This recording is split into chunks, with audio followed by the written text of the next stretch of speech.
Kakabsat, ano na po ang nangyayari kay Vice President Sara Duterte? Mental breakdown? Meltdown? Hindi na kaya yung mga nangyayari sa kanya at sa pamilya niya? Kanina po, ang dami kong nabasa mga quotes ni Vice President Sara Duterte. Hindi ko na po pinanood yung kanyang press conference dahil wala namang ginawa si Sara Duterte kundi ang magpa-press con na magpa-press con.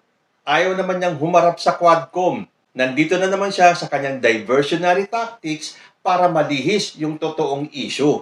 Alam niyo po ba yung bagong issue kay Sara Duterte? Yung safe house na kanyang inupahan for 11 days sa tumataginting na 16 million pesos.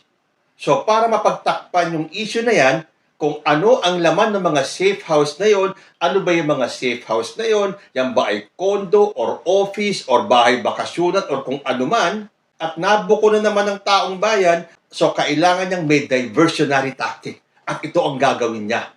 Ang magpa-press con at maglabas ng mga expose kuno ng mga bomba na magugulat ang taong bayan at sasabihin, yan ang Vice President ko. Pero ang hindi alam ni Sara Duterte na tuwing nagpapapress con siya ay inilulubog niya lang ang sarili niya sa kumunoy or sa impyerno.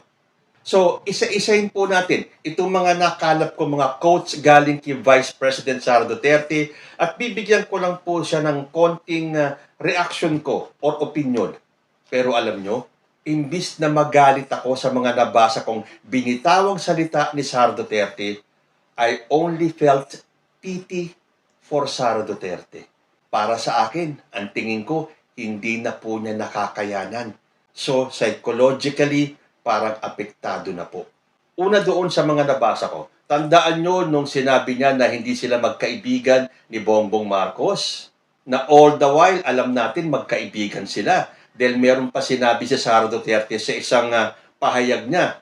Tandaan nyo nung hindi niya binanggit yung apelyido ni Martin Romualdez at ang sinabi niya kay Bongbong Marcos ay hindi na lang niya babanggitin yung kanyang middle name. Dahil nga galit siya kay Martin Romualdez, Romualdez din si President Bongbong.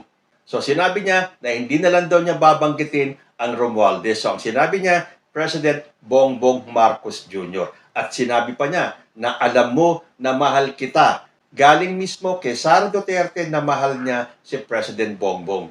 Noong nag-resign siya sa DepEd, sinabi niya na tinitiyak niya na magkaibigan pa rin sila ni PBBM. Tapos ngayon sasabihin niya na hindi sila magkaibigan at si Amy Marcos ang totoong kaibigan niya.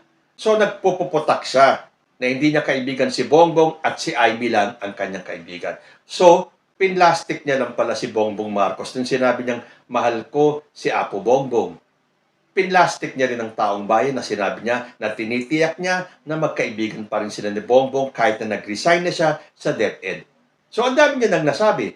Ngayon, nagsalita lang si Bongbong Marcos at sinabi niya, I always thought that we were friends, but maybe I was deceived. Meaning, nalinlang pala si PBBM ni Sara Duterte. Yun lang ang sinabi ni Bongbong Marcos. Sagot kagad si Sara Duterte. Talagang may panahon ka mag-isip about deception ng isang babae. Ang dami mong oras. Mali yan.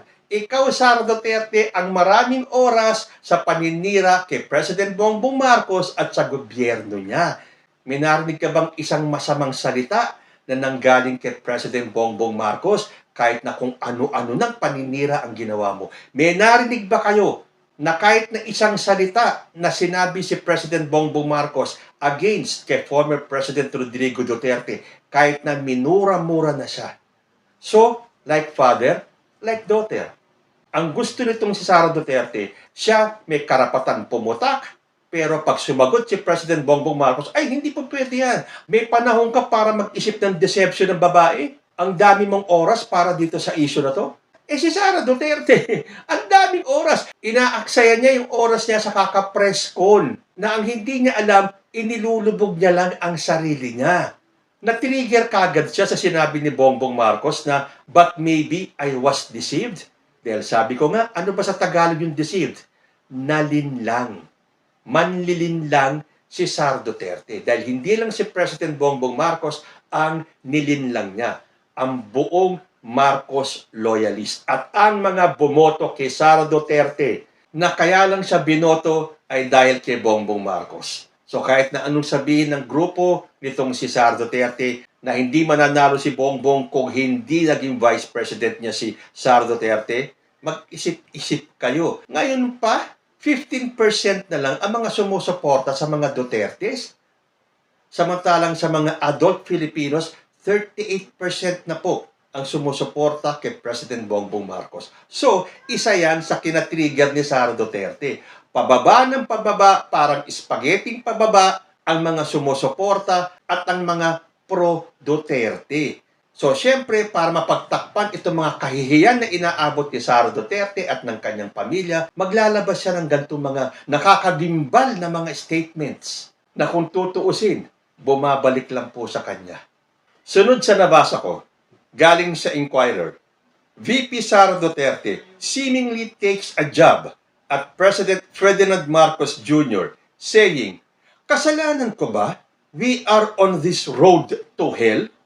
Kasalanan ko ba na hindi marunong maging presidente?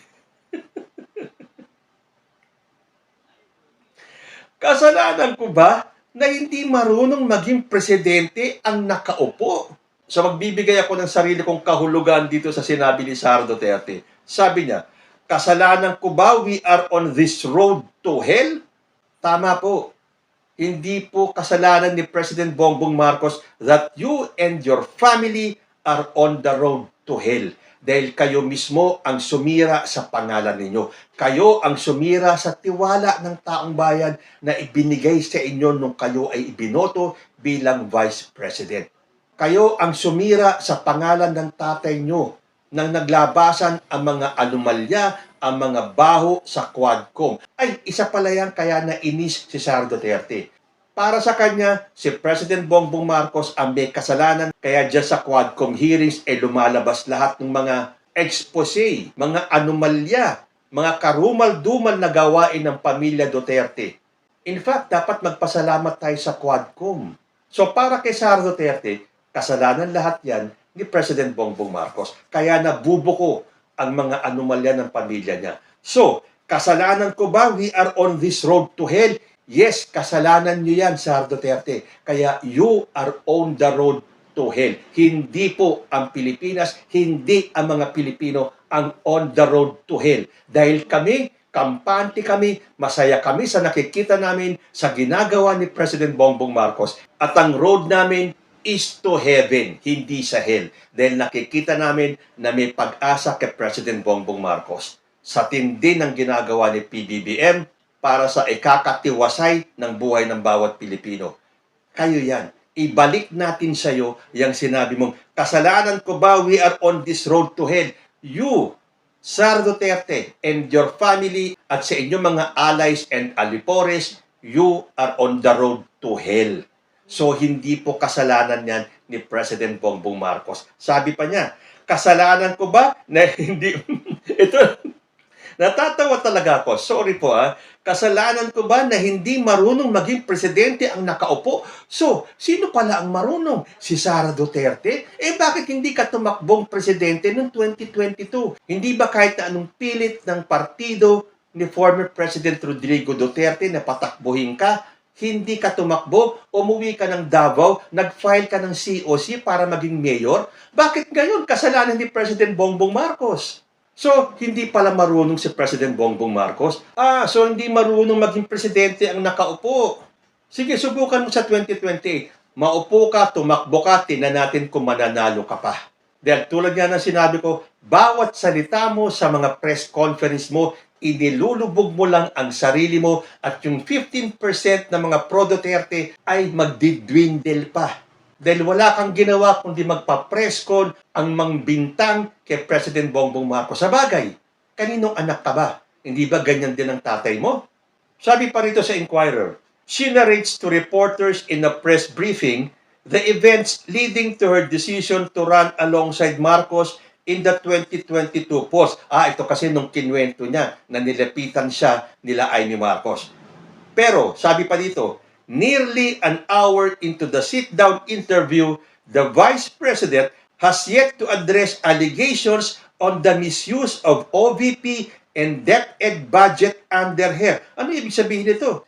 Ang dami niya nang ikinukwento, pero hindi siya nagsalita tungkol dun sa mga anomalya na lumalabas tungkol sa kanya. Lalo na rito sa safe house na to. Ano po ba talaga yung laman ng safe house? Para saan po ba yung mga safe houses na yon? Baka may alam kayo, comment nyo nga down below. So, ang sumunod niyan, nung nagkwento siya kung paano lumapit ang magkapatid na Marcos. Sabi po rito sa Bombo Radio Philippines, ikinwento ni Vice President Sara Duterte kung paano siya unang tinawagan ni Senator Amy Marcos noong 2021 at pakiusapan na tumakbo siya bilang Vice Presidente ni Pangulong Ferdinand Bongbong Marcos para manalo laban kay dating Vice President Leni Robredo na presidential aspirant din noong 2022 elections. So ayan na, laglagan na Amy Marcos.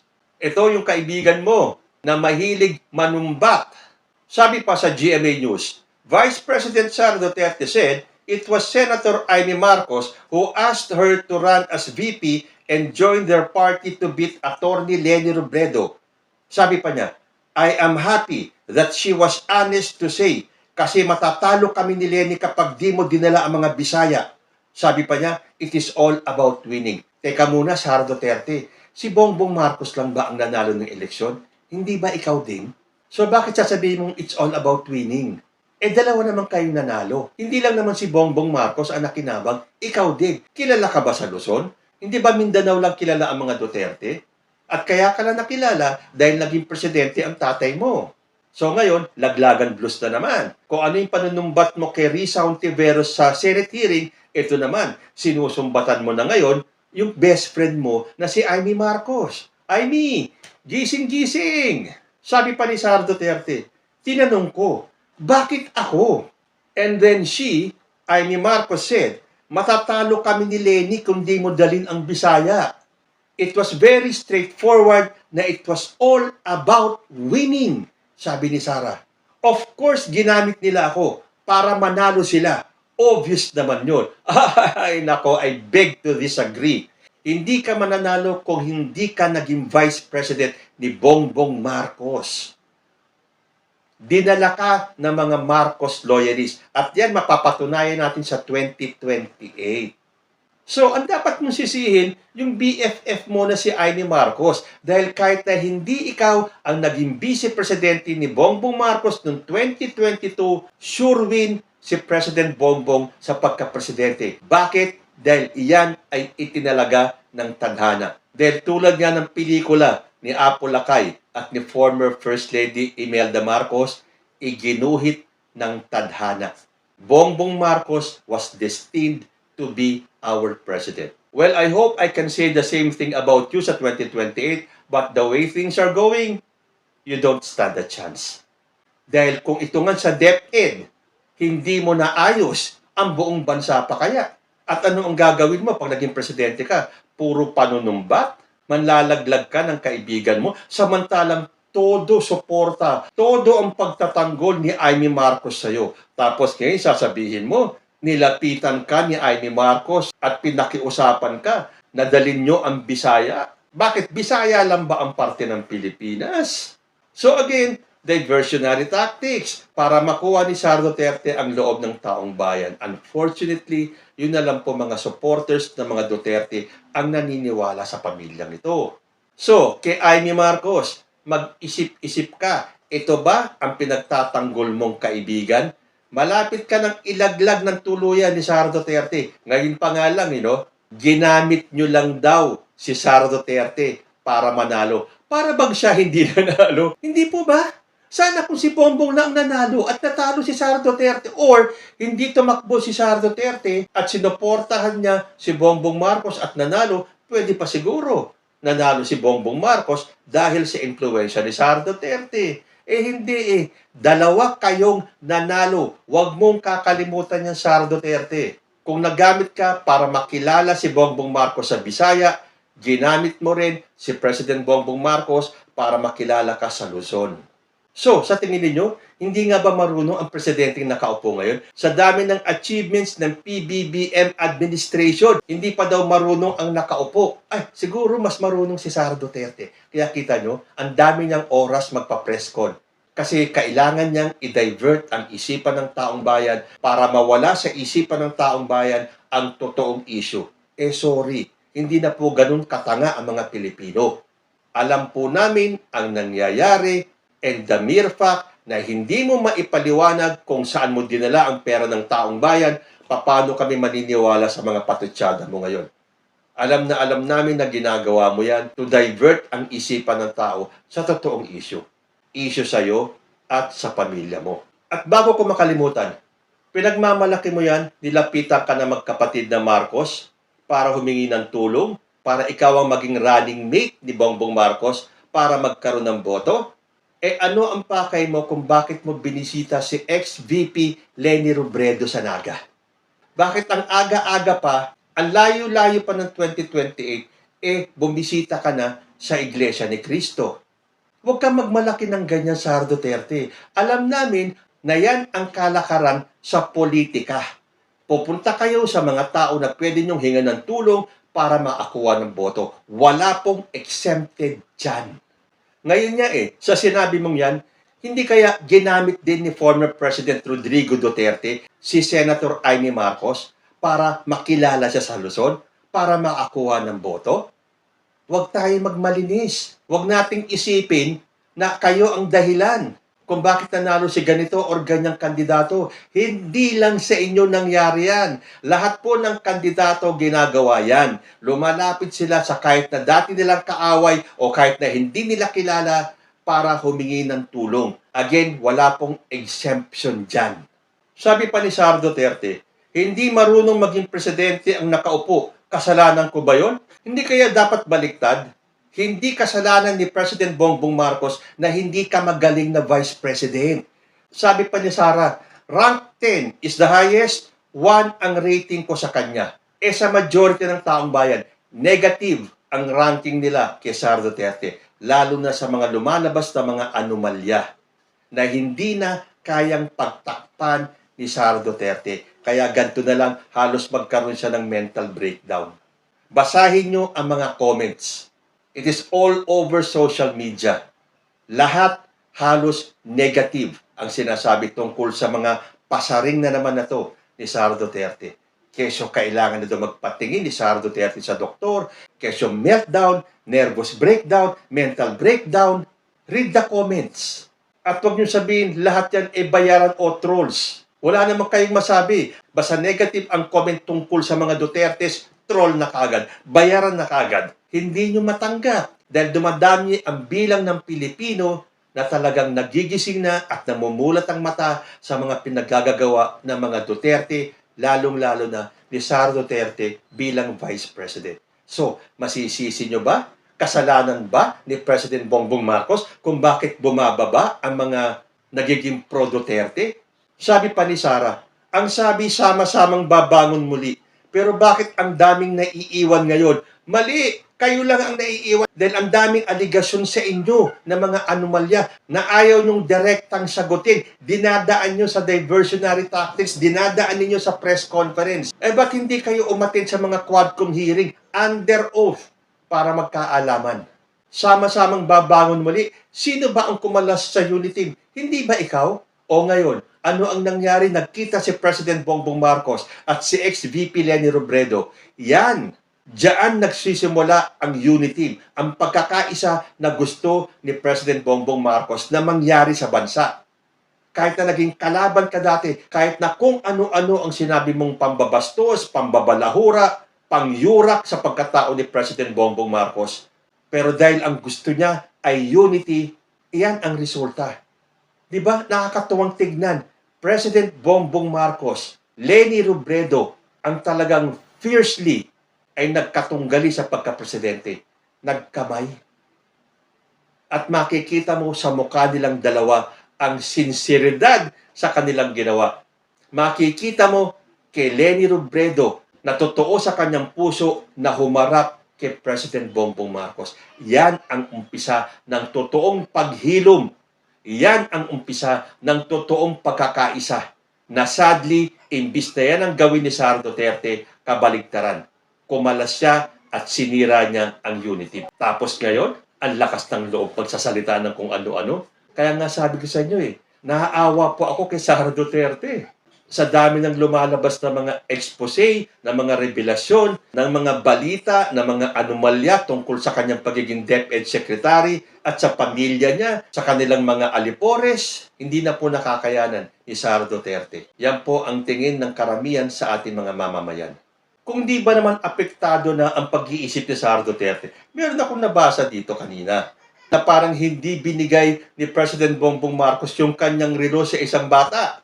Doon pa lang nag-isip na ng iba si Sara Duterte. Sabi po kasi dito, Sara admits daydreamed cutting off Marcos's head. Toxic relationship. According to Duterte, she realized this after candidly sharing to reporters that she thought herself imagining cutting off, tatanggalin daw or pupugutan ng ulo si Bongbong Marcos. Now, sino ang toxic? Ang dami naman pwedeng ibigay dun sa bata kung sino man yung batang yon. Bakit yung relo pa na malamang may sentimental value kay President Bongbong Marcos? Hindi lang ibinigay, gusto mo nang pugutan ng ulo si PBBM? Anong klase itong Vice President yung mag-isip? Again, sabi ng iba, kaya daw nagkakaganto si Sara Duterte ay dahil sa balitang to. The statement comes amid an intense congressional scrutiny on her agency's budget, yan po sa DepEd, and the bombshell revelations against the bloody drug war of the Vice President's father, then President Rodrigo Duterte. So sa tingin ninyo, mapagtatakpan pa ni Sara Duterte itong mga naglalabasang balita tungkol sa kanya, dun sa mga anomalya niya sa DepEd, at itong ang bagong ito, yung mga safe house na nirentahan for 11 days with a staggering cost of 16 million pesos, at yung mga lumalabas na revelasyon against the bloody drug war ng kanyang ama.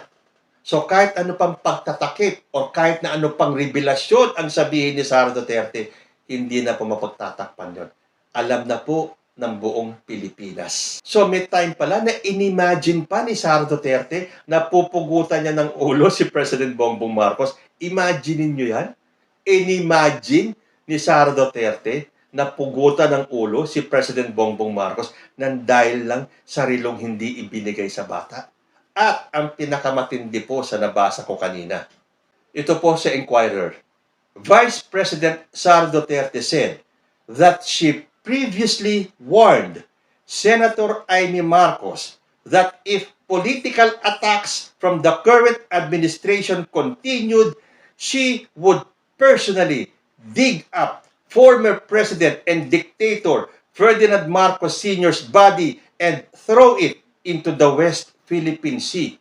Sabi po niya, isang beses sinabihan ko talaga si Senator Amy. Sabi ko sa kanya, kung hindi kayo tumigil, huhukayin ko yung tatay ninyo, itatapon ko siya sa West Philippine Sea. O Amy Marcos, ha? Ito ang kaibigan mo?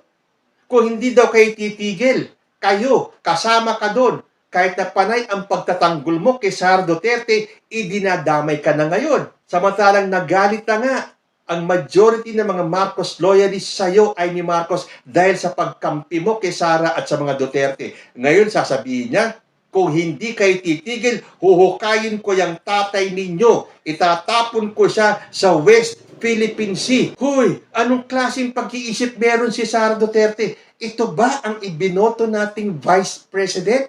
The height of kabastusan. Tayo mga Pilipino, ginagalang po natin ang mga patay. Pero para kay Sara Duterte, personally daw, dahil sabi dito sa Inquirer, she would personally dig up former President and dictator Ferdinand Marcos Sr.'s body and throw it into the West Philippine Sea. Bakit kaya sa West Philippine Sea? Bakit kaya hindi sa ibang dagat? Dahil yung West Philippine Sea, wala silang comment. Dahil yan ang issue ng China and the Philippines. Na binobomba na tayo, binubuli na tayo, no comment pa rin ang Vice President. At doon niya balak itapon ang mga labi ni Apo Lakay. So ito ba ang iboboto niyo sa 2028? Walang galang sa patay. Dahil she will personally daw, sabi ng Inquirer, she will personally dig up the remains of former President Ferdinand Marcos Sr. at itatapon niya sa West Philippine Sea. The height of kabastusan ng isang Sara Duterte. Ito ang gusto niyong maupo bilang presidente natin? Nung una kong nabasa ito kanina, akala ko baka ito yung mga fake news na ipinapakalat ng ibang gustong sirain talaga si Sara Duterte. At dinadagdagan nila dahil ang dami nang sinabi ni Sara Duterte, may gumawa ng isang code card at pinalabas na sinabi ni Sara Duterte ito. Hindi ako naniwala dahil sabi ko, okay, masasabi ni Sara Duterte na hindi sila magkaibigan ni Bongbong Marcos, masasabi ni Sara Duterte na hindi marunong yung nakaupong presidente, masasabi ni Sara Duterte na pupugutan niya ng ulo si Bongbong Marcos, pero ito, sa tingin ko, hindi masasabi ni Sara Duterte ito. Nahuhukay niya ang bangkay na Apulacay at itatapon pa sa West Philippine Sea. Sabi ko, itong part na to, hindi ko paniniwalaan, fake news lang ito. Pero nung nabasa ko yung statement ng Young Guns ng House of Representatives, sabi ko, ay, capable talagang sabihin ni Sara Duterte ito. Dahil sabi po dito sa balita, desperadang bastos. House Young Guns condemn VP Sara for threat to desecrate Marcos Sr.'s remains. Leaders of the Young Guns in the House of Representatives on Friday strongly condemned Vice President Sara Duterte for her outrageous threat to desecrate the remains of the late President Ferdinand E. Marcos Sr., accusing her of using it as a desperate attempt to divert attention from the scandals she currently faces. Bastos at desperada was how House Assistant Majority Leader Zia Alonto Adyong and One Rider Party List Representative Rog Gutierrez described the Vice President. The lawmakers condemned Duterte's remarks as a disgraceful tactic, calling it a desperate and disrespectful attempt to divert attention from the real issues, threatening to desecrate the dead just to shift the narrative is utterly unacceptable, sabi po ni Adyong. The Vice President must answer the allegations against her, not stoop to such shameful actions.